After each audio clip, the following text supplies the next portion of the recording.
Bonjour à tous, bonjour à toutes, c'est Raph. Bienvenue sur cette vidéo. Alors, vidéo un petit peu spéciale aujourd'hui. On va regarder comment cadrer sa journée. Je vais prendre exemple la séance de ce matin parce que j'ai vu plusieurs exemples intéressants.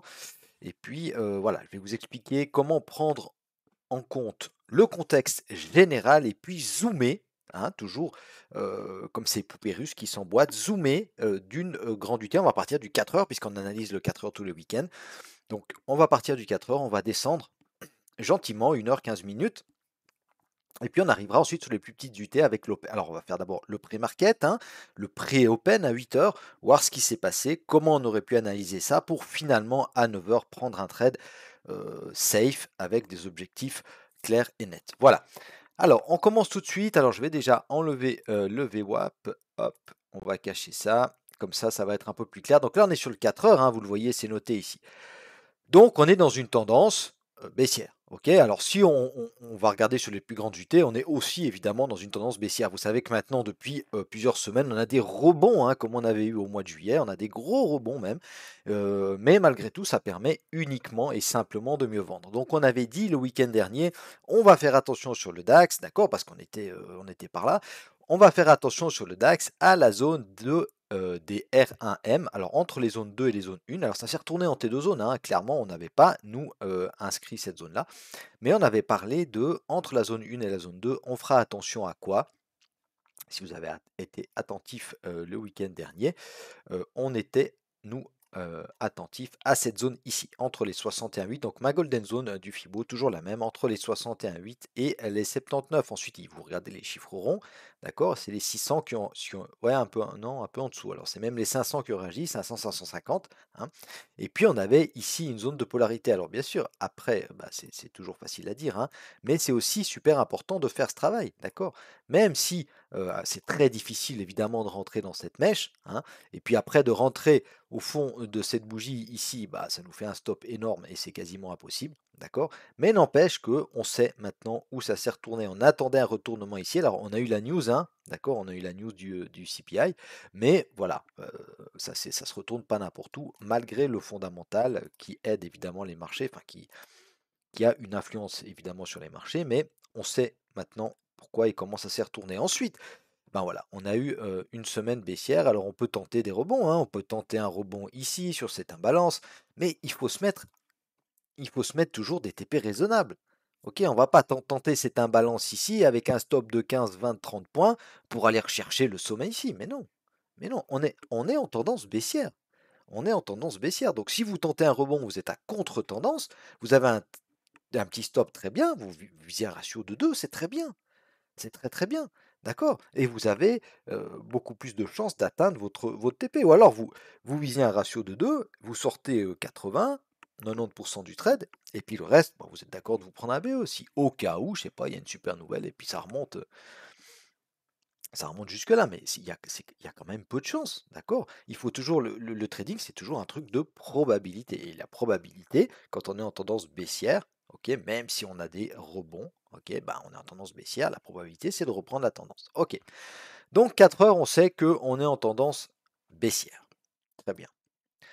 En 1 heure, bah, pareil, c'est assez clair, hein, d'accord? On a eu ici une distribution, OK, elle n'est pas très belle, hein, elle n'est pas très belle, elle n'est pas forcément facile, d'accord? On en a une ici, hein, si vous connaissez un peu Vyckoff, OK, boum, alors on a toute cette distrie ici, OK, ou alors on a ce petit range ici, hein, d'accord? Si on prend que le corps des bougies, OK, la petite recherche de liquidité et finalement on casse par le bas, d'accord? On a même le retest ici, sur cette bougie-là. OK, mais bon, le 1 heure, il ne nous apprend pas grand-chose de plus parce que nous, maintenant, ce qui va nous intéresser surtout, c'est le 15 minutes. Alors, 15 minutes, on va regarder, je vais vous donner 2-3 petits trucs là. On va regarder la journée d'hier. OK, la journée d'hier, comment est-ce qu'elle s'est passée? Bah, c'est important, hein, très, très important quand on fait du day trading de savoir ce qui s'est passé la veille. OK, donc on va entourer cette journée. Moi, je prends toujours la journée de 2h15, hein. À partir de 2h15, pourquoi? Bah, c'est l'ouverture future, hein. Ce qui s'est passé avant, c'est le broker qui s'amuse avec ses cotations. C'est du CFD, hein, c'est pas le vrai marché, donc on s'occupe pas de ça. OK, donc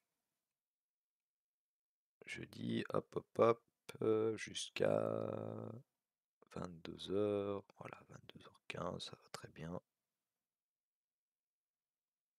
Allez, on va mettre 22 heures. Ok. La journée d'hier, c'est là. On peut même s'arrêter à 17h30, 35 pour le DAX, mais allez, allons jusqu'à 22 heures. Ok. Donc les futures cotes ici comme ça. Donc on a une journée, on n'a même pas besoin d'aller voir la bougie daily. On a une journée quoi? On a une journée baissière. On ouvre ici, on ferme ici, on a une journée baissière. Ok. Après, de nouveau le broker, bon ben voilà, jusqu'à minuit, il fait, mais ça continue à baisser de toute façon. Ok, très bien.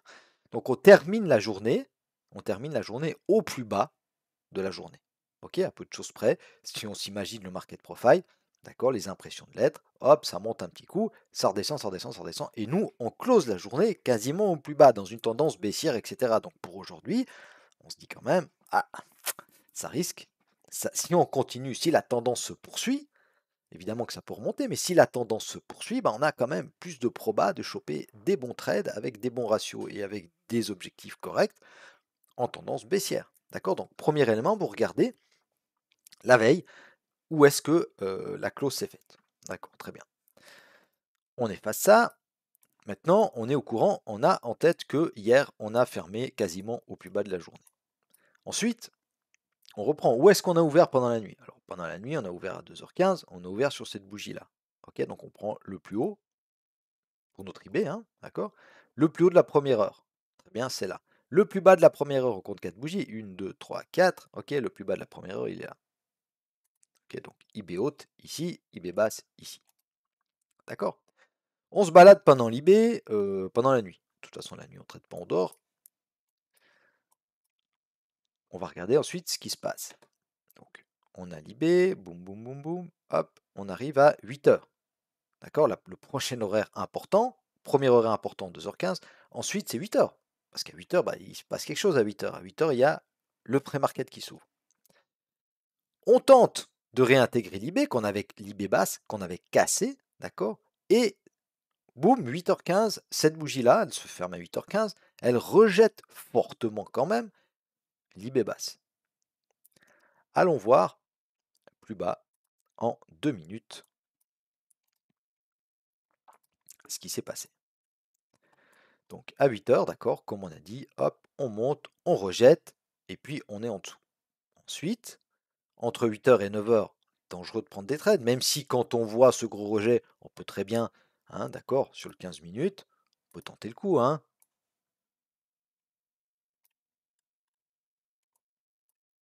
d'accord, on prend le trade, d'accord, sur le bas du jour précédent, même si c'est un peu dangereux quand même, parce que le DAX, il réagit quand même sur les bas de journée précédentes, d'accord, vous voyez, d'accord, on ne l'avait pas encore cassé. Mais il y avait moyen quand même de prendre un trade ici, d'accord, avec un stop au-dessus ou au-dessus là. Ça fait des stops un peu larges, moi ça ne me convient pas, mais le setup était valable. Très bien. On anticipe la cassure des plus bas, c'est pas. Voilà. Mais en trader agressif, c'est possible. Ensuite, on revient à notre 2 minutes. Là, ça va devenir intéressant quand même.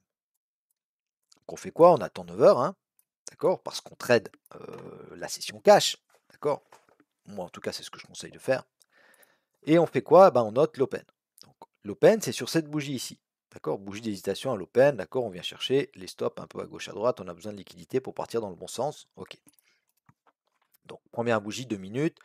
Nous, on met ici open cash. D'accord? Moi, je prends position sur du 81 tick. Vous pouvez prendre position sur du 2 minutes. Mais moi, je prends position sur du 81 tick. Voilà, je vais vous montrer ça. Ok. Donc, ici, si on regarde vraiment ce qui se passe, sans être trop pressé, d'accord? Alors, on regarde ce qui se passe. On tente de partir là-haut. On ne parvient pas à casser ses plus hauts. Ok? On se balade un peu sur l'open. On casse l'open à la baisse. Jusque-là, on n'a pas pris de trade encore, parce qu'on n'a pas de signaux là. Ah oui, on a une bougie mère, on a une bougie fille, mais c'est du 80 ticks. On n'a pas un gros niveau. Tenter la cassure de l'open quand on n'a pas cassé les plus bas, ça se fait pas.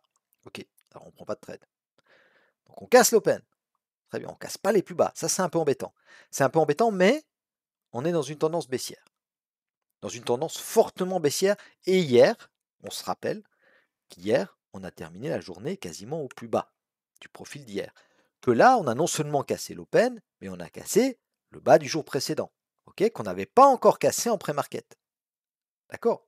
On l'avait cassé mais réintégré directement. Ok, mais là on l'a cassé violemment. Ok, on n'a pas réussi à refaire un plus haut par rapport à cette mèche ici qui avait initié ce mouvement-là. D'accord? Ok. Donc première possibilité de trade, ça c'est très agressif. Ok, c'est prenable mais c'est très agressif. On prend le mouvement, d'accord, qui a cassé l'open. Moi ça m'embête, on n'a pas cassé les plus bas. Hein. J'aurais probablement pas pris ce trade, mais toujours est-il que on a un Fibo, ok, on a cassé l'open, le bas du jour précédent, du moment qu'on est dans la séance cash, et ça c'est important, d'accord? Donc on prend le mouvement de la séance cash, on vient rechercher quoi? 61,8, 79, et le bas du jour précédent. Bougie mère, inside bar, boum, on casse à la baisse. Si on attend le retest, on n'a pas le trade. Ok. Admettons, et c'est fort probable, qu'on n'ait pas réussi à avoir ce trade, d'accord? Qui est compliqué, c'est déjà une technique avancée. On n'a pas réussi à avoir trade. Alors on patiente. Ok, on patiente, on voit que ça part, bah, c'est sans nous, c'est pas grave. On attend un rebond, nous. D'accord? On attend un rebond. Le rebond, ici. On voit que c'est un rebond à partir du moment où on casse ces précédents ou ici. Ok? On les casse. Okay, on ne va pas prendre le trade là, on n'a pas de niveau, on n'a rien. Ici, alors, on va voir quelle heure c'est. 9h12, donc on n'a pas l'OPR encore. Hein? Ok? On a les précédents bas. Ok, les précédents bas, on voit qu'on avait réagi, hein, on avait tenté de repartir à la hausse, mais boum, ça a été cassé par le bas. Ok. Donc on a une première indication précédent bas. Moi, Cassio reteste des précédents bas, il me faut plus de niveau que ça. Je ne vais pas rentrer là-dessus. Ok. Donc, on patiente. Ok. On a l'OPR qui est formé là. À ce moment, ici, il se forme. D'accord? Donc on note l'OPR. On note l'OPR. Hop, je vais juste sur mon 15 minutes. Vous notez l'OPR. Voilà, il est là et il est là. Très bien. Hop. Ok, donc l'OPR, on le note, on est par là. Quel est le mouvement qui a cassé les plus bas du pré-market? Qui sont ici. D'accord? C'est ce mouvement qui part d'ici. Ok, boum, on casse les plus bas du pré-market. On a cassé les précédents hauts. On remonte. Nous, on cherche toujours à vendre, on ne cherche pas à acheter. Hein. Ok, on ne cherche pas à acheter. Regardez, si on dézoome, même en 80 ticks, bah, c'est vendeur. Donc on ne cherche pas à acheter. On cherche à profiter du rebond pour mieux vendre. Fibo, le mouvement qui a cassé, d'accord? On est remonté ici. Le mouvement qui a cassé, c'est celui-ci. Ok? Même si vous dites non, non, mais là c'est trop compliqué à faire un Fibo depuis là. Le Fibo, on doit le faire depuis là. Ok. Moi, c'est comme ça que je travaille, mais je veux bien. Le Fibo, on doit le faire depuis là. Alors faisons-le depuis là. On a quand même les 61,8. Ok, on a les 61,8. On a nos précédents bas. Ok, alors c'est clair, ça aurait été encore mieux qu'on vienne retester l'open. Mais on a 61,8 précédents bas. Et nous, on cherche à vendre. Bon. Du moment qu'on arrive vers les 61,8, on va chercher un signal. Bah, il est là le signal. Bougie mère. Inside bar, inside bar, inside bar, inside bar. Boum, on casse par le bas. Si on attend le retest, on rentre pas. Ça aurait été plus safe, mais ça part sans nous. Ok. Admettons qu'on n'a toujours pas pris de trade parce que là, on attendait le retest. Parce qu'on voulait trader safe. C'est vendredi, on a fait une jolie semaine, on veut trader safe. Très bien. Alors on attend. Ça casse l'OPR. Ok? Belle indication. Quand ça casse l'OPR, on attend quoi? On attend un retest. On attend un retest de l'OPR. D'accord? Ça peut être les 50% de l'OPR, ça peut être. Voilà. Mais on attend un retest, donc un signal de retest en cassant l'OPR. Ouais, en recassant l'OPR. D'accord? Donc, on casse l'OPR, on fait un plus bas, on remonte. Ok? On ne vient pas chercher la golden zone, hein, clairement pas. On en est assez loin, d'accord? On vient chercher que les 50%. Alors ça arrive aussi, parfois, voilà. Mais là, on peut trader quand même la cassure de l'OPR, et puis on a les précédents bas ici aussi. D'accord? Cassure de l'OPR, alors, bougie mère, inside bar, cassure. Et ça part. On rate le mouvement là, si on rate ce mouvement ici, si on rate la cassure de cette bougie mère, d'accord? Ici, on a cassé les plus bas, d'accord? Donc on va chercher à faire quoi? Hop,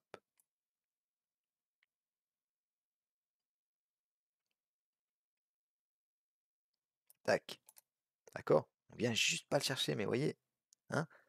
La zone en T50, 61,8, d'accord? Alors moi, je l'aurais pas pris ça, hein. J'aurais attendu, mais que ça touche au moins mes 61,8, d'accord? Et ensuite, ça part. Et on réagit où? Bah, sur le bas du mois précédent. On va le casser d'ailleurs. Ok, voilà, j'espère avoir été clair, hein. Je sais qu'il y a beaucoup d'éléments, que c'est sur des petites UT, que c'est peut-être pas évident à comprendre si vous n'avez pas bah, tous les éléments de day trading en tête. Mais c'était vraiment pour vous donner une vision d'ensemble de comment moi je travaille. Et alors, c'est pas forcément la meilleure manière, hein, mais toujours est-il que moi, ça me convient. D'accord, ça me convient. Et puis, je pense que c'est pas si faux de travailler comme ça. Encore un petit truc, pour ceux qui sont restés jusqu'au bout, eh ben, je vais vous montrer un petit truc. Il y a un moyen, vous savez qu'avant je travaillais beaucoup, bah, je fais toujours sur futur, mais là, comme on est sur CFD, bah, il y a pas moyen d'avoir le market profile, d'accord? Donc il y a pas moyen d'avoir, la VAH, le POC et la VAL, d'accord? Qui, je vous rappelle, sont des niveaux, importants de volume de la veille, OK? Parce que le marché, il se déplace avec du volume, hein. Il y a que le volume qui se fait déplacer le marché, il y a pas autre chose, d'accord? C'est pas un instit, c'est pas si sur un instit il y a pas de volume, bah, ça bouge pas. Donc c'est vraiment le volume, puis on est obligé de tenir compte du volume. Alors j'avais mis à un moment donné mes volumes ici en dessous, CFD, mais ça veut rien dire. Ça veut rien dire, c'est le broker qui s'amuse avec ça. Il faut pas les mettre, ça va vous donner des fausses indications. Donc j'ai enlevé ça, en tout cas pour les petites UT. Et puis, un petit truc, hein, si vous vous mettez en 15 minutes par exemple, hop, on se met en 15 minutes, pour avoir plus ou moins, c'est pas précis, d'accord, mais c'est mieux que rien, je pense. Et ça nous donne surtout une idée. Pour avoir ces niveaux de la veille, d'accord? Euh, donc VAH, POC et VAL. Vous avez un outil, vous avez chez tous les brokers ça. Il y a le VWAP, c'est une chose, ok? Mais ensuite vous avez le VWAP Benz, ok? Donc ça vous affiche des bandes comme ça. Et VWAP, vous savez que c'est un indicateur qui travaille que avec les volumes. Et du coup, VWAP, c'est le prix moyen par rapport au volume de la journée. D'accord? Quand on est en dessous de VWAP, vaut mieux vendre. Quand on est au-dessus, vaut mieux acheter.